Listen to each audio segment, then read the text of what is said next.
Hello दोस्तों, एक बार फिर से आप सबका फाइनेंस स्कूल में स्वागत है। अब जरा इमेजिन कीजिए कि आपके घर के पास एक मॉल है जहां धमाकेदार डिस्काउंट चल रहा है। तो अब आप मस्त नए नए कपड़े पहनकर खूब अच्छे से तैयार होकर के शॉपिंग करने के लिए उस मॉल में जाते हो और आप खूब शॉपिंग करते हो। इसलिए नहीं कि डिस्काउंट चल रहा है, बल्कि इसलिए कि आप कम कीमत पर ज्यादा अफोर्ड कर सकते हो, यानी कि आपको कम कीमत पर ज्यादा वैल्यू मिल रही है। अब ये दूसरा सीन भी इमेजिन करें कि आपने किसी दो अच्छी फंडामेंटली और फाइनेंशियली स्ट्रॉन्ग कंपनीज में बहुत पहले से ही इन्वेस्ट करके रखा हुआ है और आपने बहुत समय से अपने पोर्टफोलियो को भी चेक नहीं किया है और आप ये डिसाइड करते हो कि आज आप अपना पोर्टफोलियो चेक करोगे। इसलिए जब आप अपना पोर्टफोलियो चेक करते हो तो आपको ये पता चलता है कि आज निफ्टी और सेंसेक्स 500 पॉइंट से टूट चुका है और आपका पोर्टफोलियो भी नेगेटिव में जा चुका है। इसलिए आप अपने इमोशंस पे कंट्रोल नहीं रख पाते हो और पैनिक में आकर अपने सारे शेयर्स बेच देते हो और लॉस बुक कर लेते हो।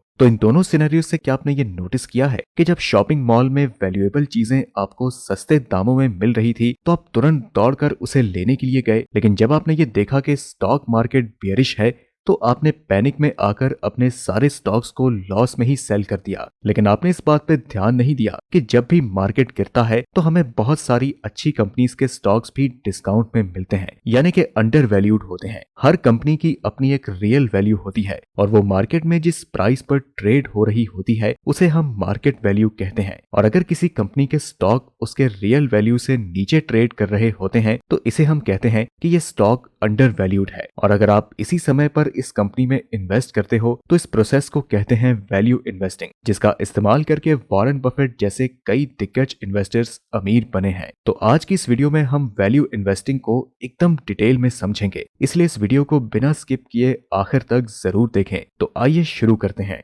वैल्यू इन्वेस्टिंग का सिंपल में ये मतलब होता है कि किसी भी कंपनी के स्टॉक को तब खरीदना जब वो अपनी इंट्रिंसिक वैल्यू से नीचे ट्रेड कर रही हो, और ऐसे स्टॉक को हम अंडर वैल्यूड स्टॉक भी बोलते हैं। वैल्यू इन्वेस्टिंग का सबसे पहला जिक्र बेंजामिन ग्राहम और डेविड डाउड ने अपनी बुक सिक्योरिटी एनालिसिस में किया था, जो कि 1934 में पब्लिश हुई थी। फिर 1949 में इन्होंने द इंटेलिजेंट इन्वेस्टर बुक को पब्लिश करवाया, जिसमें वैल्यू इन्वेस्टिंग को इन्होंने डिटेल में एक्सप्लेन किया और हमें ये भी समझाया कि क्यों हमें लॉन्ग टर्म में स्टॉक मार्केट से पैसे कमाने के लिए वैल्यू इन्वेस्टिंग करनी चाहिए। वैल्यू इन्वेस्टिंग को अच्छे से समझने के लिए हमें इसकी 3 बेसिक थ्योरीज को समझना होगा। पहली थ्योरी ये कहती है कि किसी भी कंपनी का स्टॉक प्राइस और उसकी वैल्यू, ये दोनों ही चीजें अलग अलग होती हैं। हर कंपनी की अपनी एक ओरिजिनल वैल्यू होती है जो कि उसके फंडामेंटल्स और फ्यूचर ग्रोथ पे डिपेंड करती है, और इसी को उस कंपनी का इंट्रिंसिक वैल्यू भी कहते हैं। जबकि किसी भी कंपनी का स्टॉक प्राइस मार्केट वैल्यू पे डिपेंड करता है, जो कि डिमांड और सप्लाई के बेसिस पर काम करता है, और ये स्टॉक प्राइस अपने इंट्रिंसिक वैल्यू से कम या ज्यादा हो सकता है। फॉर एग्जाम्पल, मान लो कि एबीसी लिमिटेड कंपनी की इंट्रिंसिक वैल्यू है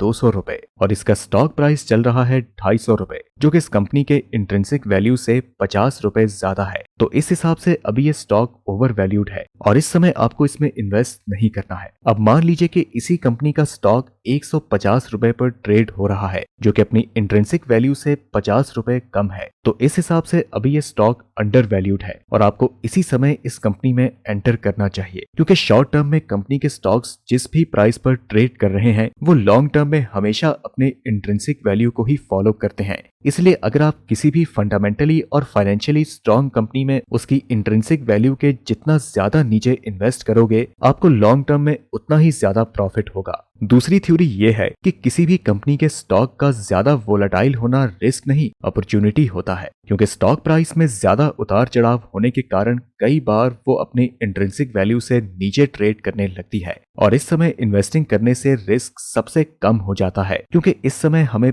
500 रुपए का स्टॉक 400 या 350 रुपए में मिल जाता है। बट मेक श्योर कि आप जिस भी कंपनी में इन्वेस्ट कर रहे हो उसके बारे में आपने अच्छे से रिसर्च किया हो और कंपनी का बिजनेस स्ट्रांग हो और फ्यूचर में इस कंपनी के बिजनेस की ग्रोथ के चांसेस ज्यादा से ज्यादा हो। तो ये सब अच्छे से एनालाइज करने के बाद ही आप इन्वेस्ट करें, ताकि लॉन्ग टर्म में आपको ज्यादा से ज्यादा फायदा हो। तीसरी थ्योरी ये कहती है कि मान लें कि XYZ लिमिटेड कंपनी की इंट्रिंसिक वैल्यू 300 रुपए है और उसका स्टॉक प्राइस 400 रुपए पर चल रहा है, तो फ्यूचर में कभी ना कभी इस कंपनी के स्टॉक प्राइस 300 रुपए के आसपास आएंगे ही आएंगे। ठीक इसी तरह अगर इस कंपनी के स्टॉक प्राइस 200 रुपए पर चल रहे हैं तो ये लॉन्ग टर्म में 300 रुपए के आसपास आएंगे ही आएंगे। और वैल्यू इन्वेस्टिंग के अकॉर्डिंग आपको किसी भी कंपनी में तभी इन्वेस्टिंग करनी चाहिए जब वो अपनी इंट्रिंसिक वैल्यू से नीचे ट्रेड कर रही हो, यानी कि जब वो स्टॉक अंडर वैल्यूड हो। पर इस समय में इन्वेस्ट करना काफी मुश्किल डिसीजन लेने का काम होता है, क्योंकि किसी भी कंपनी का स्टॉक अंडर वैल्यूड तभी होता है जब लोग उसे ज्यादा से ज्यादा सेल कर रहे हों।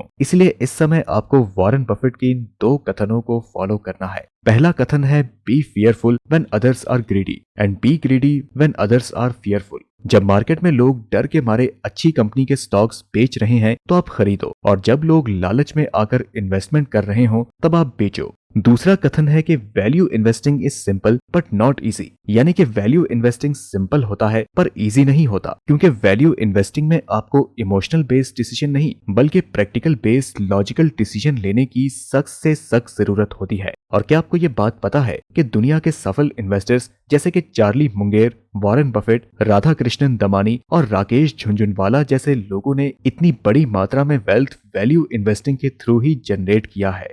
चलिए अब बात करते हैं वैल्यू इन्वेस्टिंग के 3 मेजर पिलर्स के बारे में। पहला पिलर है मिस्टर मार्केट, जो कि अपने मूड के अकॉर्डिंग काम करता है, ना कि इन्वेस्टर्स के अकॉर्डिंग। फॉर एग्जांपल, अगर मार्केट का मूड अच्छा है तो ये मैक्सिमम कंपनीज के स्टॉक प्राइस को बढ़ा चढ़ाकर दिखाएगा, और मार्केट का मूड खराब हो तो वो मैक्सिमम कंपनीज के स्टॉक प्राइस को घटाकर दिखाएगा। इसलिए अगर आप किसी भी कंपनी में एंट्री करते हो तो ये बिल्कुल भी जरूरी नहीं कि कल आपको प्रॉफिट ही हो, क्योंकि आप किसी भी प्राइस पर एंट्री करो, लॉन्ग टर्म में वो अपने कंपनी के फंडामेंटल्स को ही फॉलो करेगी और इसी के अकॉर्डिंग आपको प्रॉफिट या लॉस होगा। दूसरा पिलर है मार्जिन ऑफ सेफ्टी, जो कि हमें ये बताता है कि आप किसी भी कंपनी के लिए ओवर पे ना करो। फॉर एग्जांपल, मान लीजिए कि एमएनओ कंपनी की इंट्रिंसिक वैल्यू 150 रुपए है, तो आपको ये इंश्योर करना है कि आप यहाँ पर मिनिमम 20% का मार्जिन ऑफ सेफ्टी लेकर ही चलो, यानी कि आपको एमएनओ कंपनी में एंट्री तभी लेनी है जब वो 120 रुपए पर चल रही हो, ताकि आप गलत समय पे एंट्री करने के कारण ओवर पे करने से बच जाओ।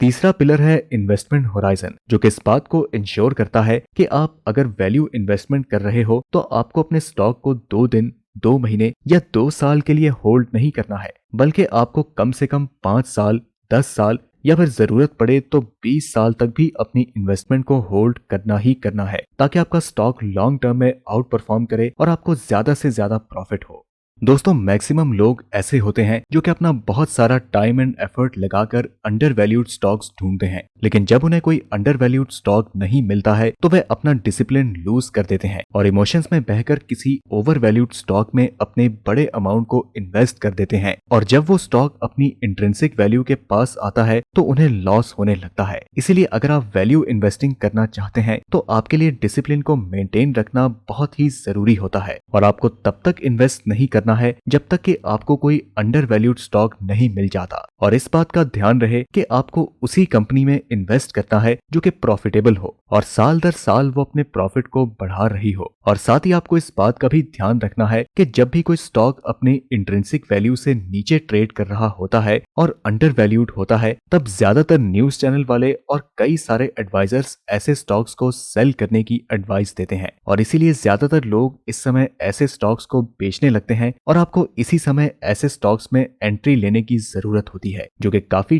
टफ डिसीजन वाला काम होता है। क्योंकि अगर आप भीड़ को फॉलो करेंगे तो आपके इन्वेस्टमेंट रिजल्ट भी वही होंगे जो कि भीड़ के इन्वेस्टमेंट रिजल्ट होंगे। इसलिए सफल और स्मार्ट इन्वेस्टर्स बनने के लिए आपके पास डिसिप्लिन, इमोशन पर कंट्रोल और अच्छे स्टॉक्स को ढूंढने के लिए हार्ड वर्क, ये तीनों चीजों का होना बहुत ही ज्यादा जरूरी है।